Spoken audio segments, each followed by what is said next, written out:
Hi dears, ഒരു easy jalebi റെസിപ്പിയാണ് നമ്മൾ ഇന്ന് ചെയ്യാൻ പോകുന്നത്. അതിനായി നമുക്ക് ആദ്യമായി ഷുഗർ സിറപ്പ് ഉണ്ടാക്കാം. അതിനുവേണ്ടി ഒരു പാനിലേക്ക് 2 കപ്പ് ഷുഗറും 1 കപ്പ് വെള്ളവും ഒഴിച്ചു കൊടുക്കാം. അതിനുശേഷം ഇത് നന്നായി ഇളക്കി കൊടുക്കണം. പഞ്ചസാര കട്ട പിടിക്കാതെ നന്നായി അലിയാൻ വേണ്ടിയാണ് ഇങ്ങനെ ഇളക്കി കൊടുത്തുകൊണ്ടേയിരിക്കുന്നത്. ഇനി ഇതിലേക്ക് 2 ഏലക്കയും കുറച്ച് സാഫ്രണും ഇട്ട് വീണ്ടും നമുക്ക് ഇളക്കി കൊടുത്തുകൊണ്ടേയിരിക്കാം. ഫ്ലെയിം മീഡിയത്തിലിട്ട് വേണം നമ്മളിത് ഉണ്ടാക്കിയെടുക്കാൻ. ഇനി ഇതിലേക്ക് നമുക്ക് കളർ ആഡ് ചെയ്ത് കൊടുക്കാം. ഇവിടെ ഓറഞ്ച് കളറാണ് ചേർക്കുന്നത്. നിങ്ങൾക്ക് വേണമെങ്കിൽ യെല്ലോ കളർ ഉപയോഗിച്ചും ഇത് ചെയ്യാവുന്നതാണ്. ജിലേബിക്ക് വേണ്ട സിറപ്പ് തയ്യാറായി കഴിഞ്ഞു. ഇനി നമുക്കൊരു ബൗളിലേക്ക് 1 കപ്പ് മൈദ എടുത്തതിന് ശേഷം അതിലേക്ക് 1 സ്പൂൺ ഗീയും 1 പാക്കറ്റ് ഈനോയും ആഡ് ചെയ്ത് കൊടുക്കാം.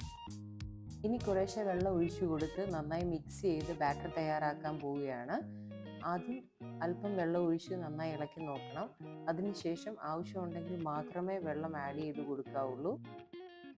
നമ്മുടെ ബാറ്റർ തയ്യാറായി കഴിഞ്ഞു. ഇനി നമുക്കിതിനെ ഒരു ബോട്ടിലേക്ക് ഒഴിക്കാം. ഞാനിവിടെ ഒരു സോസിൻ്റെ ബോട്ടിലാണ് എടുത്തിരിക്കുന്നത്.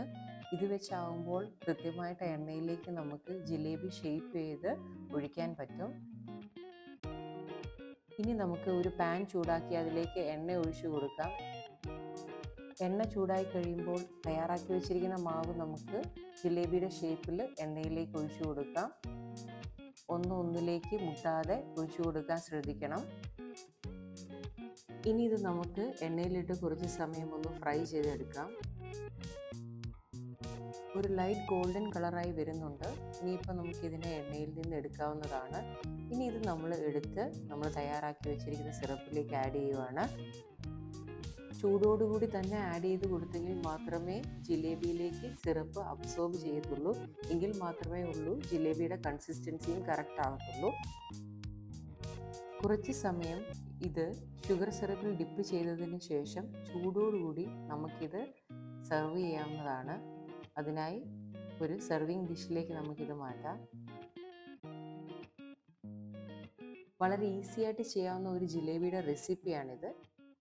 ഇനി ജിലേബി കഴിക്കാൻ തോന്നുമ്പം ഇങ്ങനൊന്ന് ഉണ്ടാക്കി നോക്കണം കേട്ടോ.